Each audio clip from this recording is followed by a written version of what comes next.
मित्रांनो, धोंडा महिना हे नाव प्रामुख्याने आपल्या महाराष्ट्रातील लोकपरंपरेत एकदम प्रचलित आहे.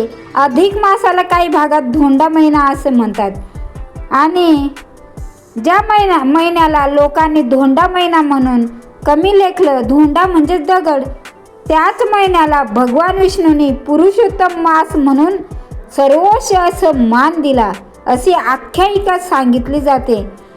आणि नमस्कार मित्रांनो, स्वागत आहे तुमच्या माझ्या ऑफिशियल चॅनलमध्ये.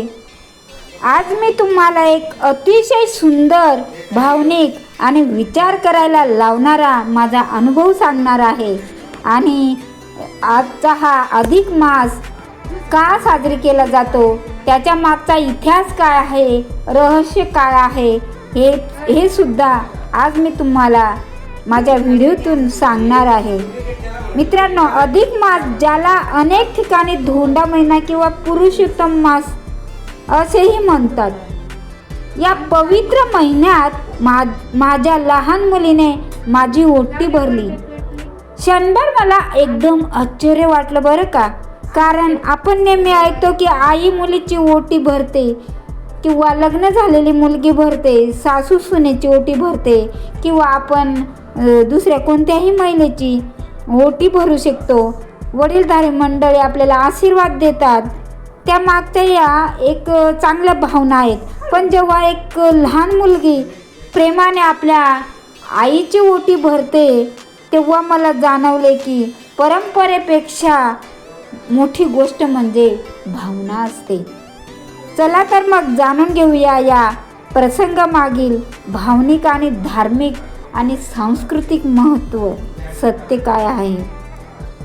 तर अधिक मास म्हणजे काय, तर सर्वप्रथम अधिक मास म्हणजे काय हे याचं म्हणजे हे तुम्हाला मी सांगते. आपल्या हिंदू पंचांग चंद्राच्या गतीवर आधारित आहे, हे तर आपल्याला सर्वांनाच माहीत आहे. चंद्र सुमारे 354 दिवसाचं, चंद्रवर्ष हा 354 दिवसाचा असतो, तर सूर्यवर्ष 365 दिवसाचे असते. आणि दरवर्ष जवळपास 11 दिवसाचा फरक पडतो. आणि हा फरक भरून काढण्यासाठी साधारण 32 महिने 16 दिवसांनी एक अतिरिक्त महिना जोडला जातो. यालाच अधिक मास म्हणतात किंवा पुरुषोत्तम मास म्हणतात. आणि हा महिना भगवान विष्णूंना समर्पित मानला जातो. या महिन्यात जप, तप, दान, व्रत, पूजा, भजन यांना आपण विशेष महत्त्व देतो. कारण हा महिना सर्वात शुभ महिना मानला गेलेला आहे. पहिला याला आपण धोंडा म्हणून कमी लेखायचो, परंतु भगवान विष्णूने याच्या मागची एक कथा आहे, तर ती कथासुद्धा मी तुम्हाला सांगते. परंतु भगवान विष्णूने त्याला पुरुषोत्तम मास म्हणून नाव दिलेलं आहे. तेव्हापासून या महिन्याला खूप महत्त्व प्राप्त झालेलं आहे. आणि या अधिक मासामध्ये लग्न, मुंज, वास्तुशांती यासारखी मोठे आपण चांगले कार्य म्हणजे केली जात नाहीत. त्यामुळे हा महिना रिकामा किंवा अतिरिक्त समजला जातो आणि त्याला धोंडा म्हणून आपण म्हणतो. धोंडा म्हणजे दगड. काही लोककथांनुसार या महिन्याला पूर्वी विशेष महत्त्व नव्हते, म्हणून त्याची तुलना आपण दगडाशी केली जात होती. नंतर या महिन्याचं महत्त्व वाढत गेलं आणि त्याला पुरुषोत्तम मास म्हणून पूजनीय मानला गेला. भगवान विष्णूने या महिन्याला आपलं नाव दिल्याची एक कथा प्रचलित आहे. आणि महत्त्वाची गोष्ट म्हणजे धोंडा महिना हे लोकपरंपरेतील नाव आहे. धर्मग्रंथांमध्ये अधिकृत नाव अधिक मास किंवा पुरुषोत्तम मास असे म्हणजे दिलेलं आहे. ते लोकपरंपरेत आपण धोंड्याचा महिना म्हणतो. आणि पुराणामध्ये जी कथा सांगितली आहे या महिन्याची, तर ती कथा एकदम प्रचलित आहे. ती अशी आहे की पुढे एक अतिरिक्त महिना कोणत्याही देवतेशी जोडलेला नव्हता. त्यामुळे काय झालं की इतर महिने त्याची थट्टा करत असत आणि त्याला मलमास असं म्हणायचे. मग तो एकदम दुःखी होऊन जायचा आणि असं नेहमी नेहमी ते इतर महिने त्याला चिडवायचे, बोलायचे, त्या मलमास म्हणून चिडवायचे. म्हणून तो महिना सर्व दुःखी झाला आणि एक दिवस त्याने ठरवलं, आता आपण याच्यातून काहीतरी मार्ग काढायला पाहिजे. मग तो देवांकडे गेला, पण त्याला कोणीही स्वीकारलं नाही. मग तो अजून दुःखी झाला. शेवटी त्याने विचार केला, आता भगवान विष्णूकडे जाऊ. मग तो आपलं दुःख घेऊन भगवान विष्णूकडे गेला आणि आपलं सर्व दुःख सांगितलं, त्याची हकीकत सांगितली. मग भगवान विष्णूला त्याची दया आली बरं का. त्यांनी त्या महिन्याला आपले नाव देण्याचं ठरवलं. मग त्यांनी पुरुषोत्तम हे नाव जाहीर केलं भगवान विष्णूने. आणि या महिन्यात जो भक्त श्रद्धेने तप, दान, व्रत आणि माझी भक्ती करेल त्याला विशेष पुण्य प्राप्त होईल असं सांगितलं. तेव्हापासून तो महिना त्याला पुरुषोत्तम हे नाव मिळालं आणि तो खुश होऊन परत आला. तेव्हापासून मलमासाला पुरुषोत्तम मास म्हणून मान मिळाला अशी कथा पुराणात लोककथेमध्ये प्रचलित आहे. आणि लक्षात घेण्यासारखी गोष्ट आहे मित्रांनो, ही कथा धार्मिक परंपरा आणि पुराणातील आख्यायिकांवर आधारित आहे. आणि अधिक मास निर्माण होण्याचे खरे कारण तर खगोलशास्त्रीय कारण म्हणजे चांद्रवर्षे आणि सौरवर्षे यातील दिवसांचा जो फरक भरून काढले जातो त्याला अधिक मास म्हणतात. तुम्ही म्हणाल की या अधिक मासामध्ये ओटी भरण्याची परंपरा आहे, ओटी भरावीच लागते. तर मित्रांनो, महाराष्ट्रामध्ये ओटी भरणे ही एक जुनी आणि सुंदर परंपरा आहे. ओटीमध्ये सामान्यतः हळदी, कुंकू, तांदूळ, नारळ, फळे, खण, साडी ठेवली जाते.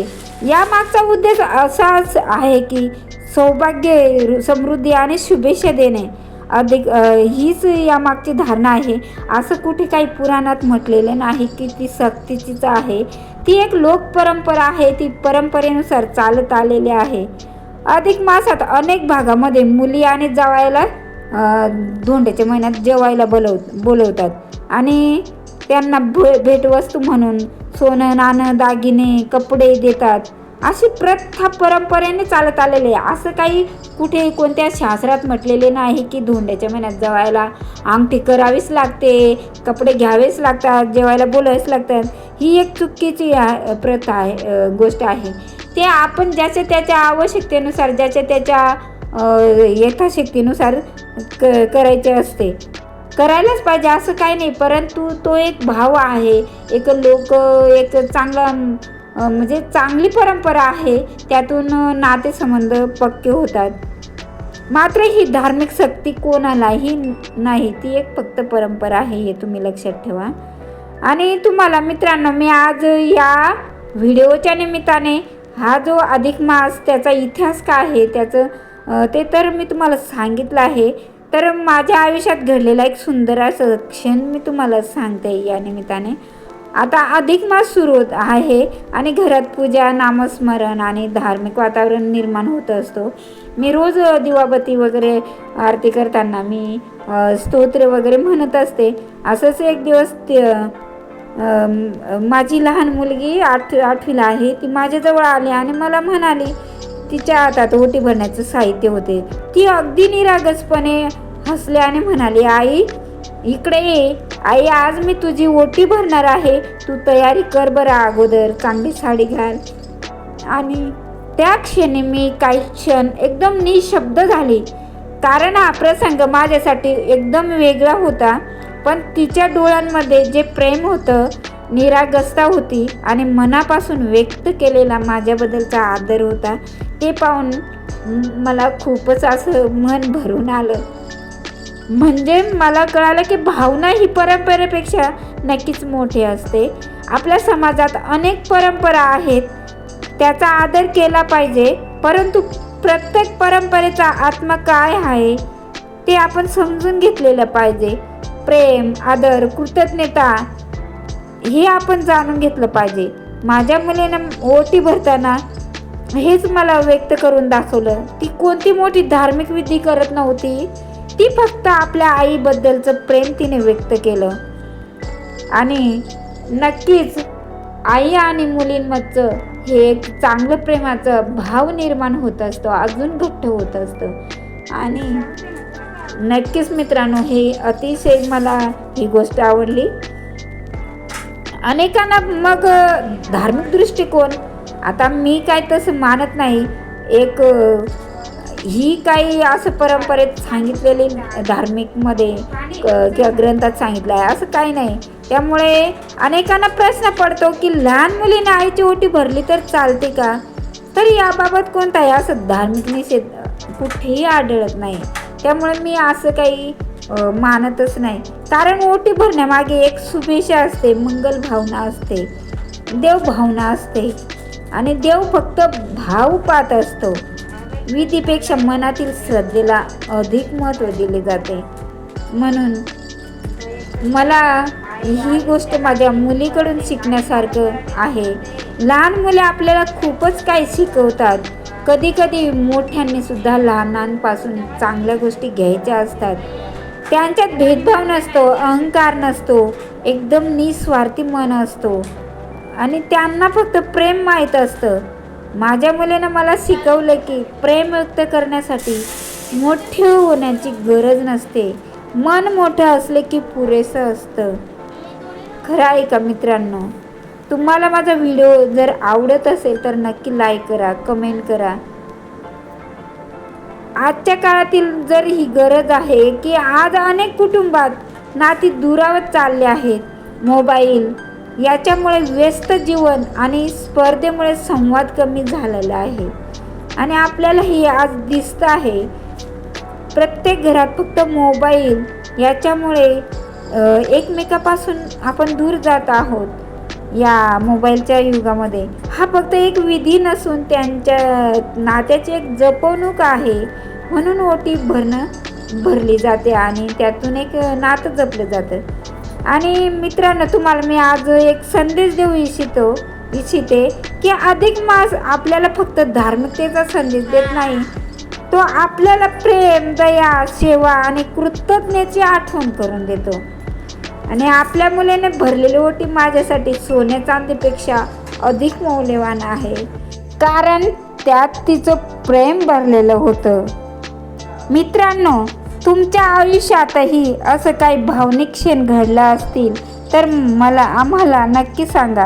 लक्षात ठेवा, परंपरा आपल्याला जोडतात, पण प्रेम त्या परंपरांना अर्थ देते. माझ्या लहान मुलीने भरलेली ओटी ही केवळ एक प्रथा नव्हती, तर आई मुलीच्या नात्यातील प्रेमाची सुंदर अभिव्यक्ती होती. आणि खरंच मला माझ्या मुलीने जे काही दाखवलं, प्रेमाने माझी ओटी भरली, त्याबद्दल मी खूप मनापासून भावुक झाली. आणि मला नक्कीच तुम्हाला शेअर करूशी वाटलं. मित्रांनो, व्हिडिओ मला आवडला असेल तर लाईक करा, शेअर करा आणि चॅनलला सबस्क्राईब करायला विसरू नका. जय श्री विष्णू, जय महाराष्ट्र. Bye bye.